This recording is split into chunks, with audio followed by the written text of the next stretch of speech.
সত্যের নাম নিতেও মানুষ ভয় পাবে। যখন মায়ের পেটের সন্তানই হবে তার শত্রু। বিশ্বাস না হলে পুরো ভিডিওটা দেখুন। এই 5টি ভবিষ্যৎবাণী শুনে আপনি স্তব্ধ হয়ে যাবেন। আপনি দেখছেন সদ্গুরু শরণম, আধ্যাত্মিক জ্ঞানের, পুরাণের গল্প এবং শাস্ত্রের ভবিষ্যৎবাণী নিয়ে নিয়মিত ভিডিও পেতে সাবস্ক্রাইব করুন সদ্গুরু শরণম চ্যানেলটিকে এবং পাশে থাকা বেল আইকনে ক্লিক করতে ভুলবেন না। শুভ দর্শকগণ, আজ আমরা আলোচনা করব এমন 5টি ভবিষ্যৎবাণী যা স্বয়ং শ্রীকৃষ্ণ কলিযুগ সম্পর্কে বলেছিলেন।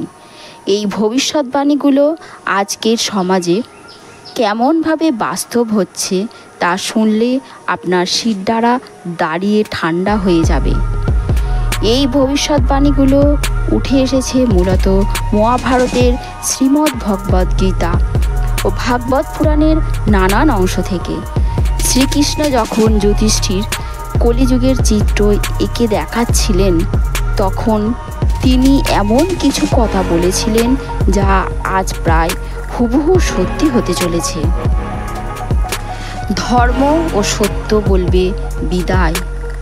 প্রথমে শ্রীকৃষ্ণ এই কথা বলেছেন, কলিযুগে সত্য ও ধর্ম ধীরে ধীরে সমাজ থেকে হারিয়ে যাবে। যারা সত্যবাদী, যারা ন্যায়পরায়ণ, তাদেরই হবে বোকা। তাদেরকে সমাজ বোকা বানাবে। মিথ্যা, চাতুর্য, ধূর্ততা এটাই হবে মানুষের সাফল্যের মাপকাঠি।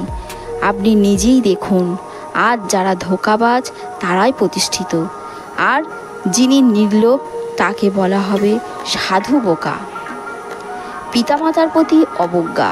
ভগবান শ্রীকৃষ্ণ ভবিষ্যৎবাণী করেছিলেন, কলিযুগে সন্তানরা নিজেদের পিতামাতাকেই বোঝা মনে করবে। যে মা বাবা কষ্ট করে সন্তানদের মানুষ করবেন, সেই সন্তানরাই বড় হয়ে বলবে, আপনারা কি আমার জন্য কিছু করেছেন? আজকের দিনে বৃদ্ধাশ্রমের সংখ্যা দিন দিন বাড়ছে। এই ভবিষ্যৎবাণীর বাস্তব প্রমাণ এটাই। নারীর মর্যাদা লঙ্ঘিত হবে। ভগবান শ্রীকৃষ্ণ বলেছিলেন, কলিযুগে নারীর চরিত্র নিয়ে সর্বদা সন্দেহ প্রকাশ করা হবে।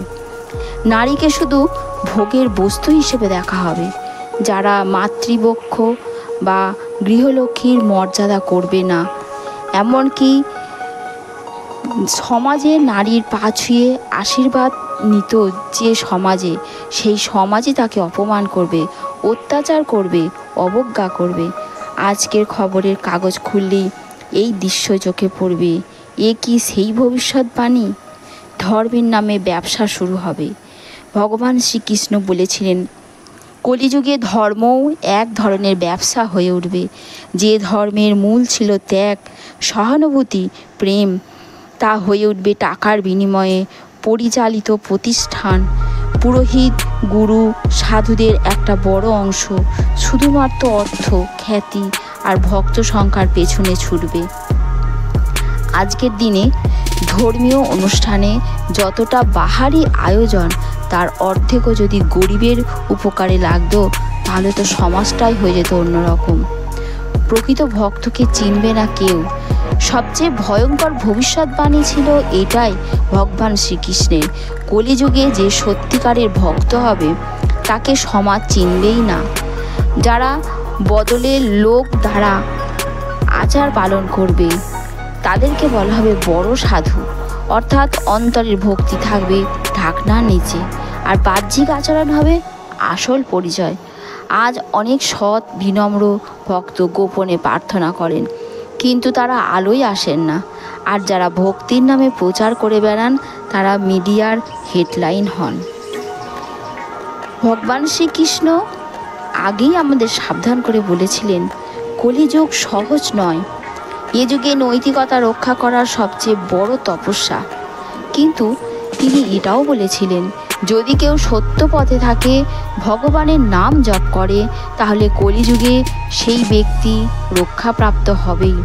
আপনি যদি চান এই অন্ধকার যুগে আলোর পথ খুঁজে পেতে, তাহলে প্রতিদিন সকালবেলায় একবার বলুন, শ্রীকৃষ্ণ শরণম মম, এই নামেই আছে রক্ষা পাবার বীজ মন্ত্র, শান্তি আছে এই নামে। ভিডিওটি যদি আপনাকে ভাবতে বাধ্য করে তাহলে একটি জয় শ্রীকৃষ্ণ কমেন্টে লিখে ফেলুন। ভিডিওটি বন্ধু ও পরিবারের সঙ্গে শেয়ার করুন, যাতে তারাও শ্রীকৃষ্ণের এই সতর্কতা শুনতে পান। আর এরকম আরও অনেক ভিডিও পেতে সদ্গুরু শরণম চ্যানেলটিকে সাবস্ক্রাইব করুন, কারণ আমরা এখন বলছি শাস্ত্রের কথা, ভবিষ্যতের কথা। জয় শ্রীকৃষ্ণ, রাধে রাধে। আপনার দিনটি শুভ হোক।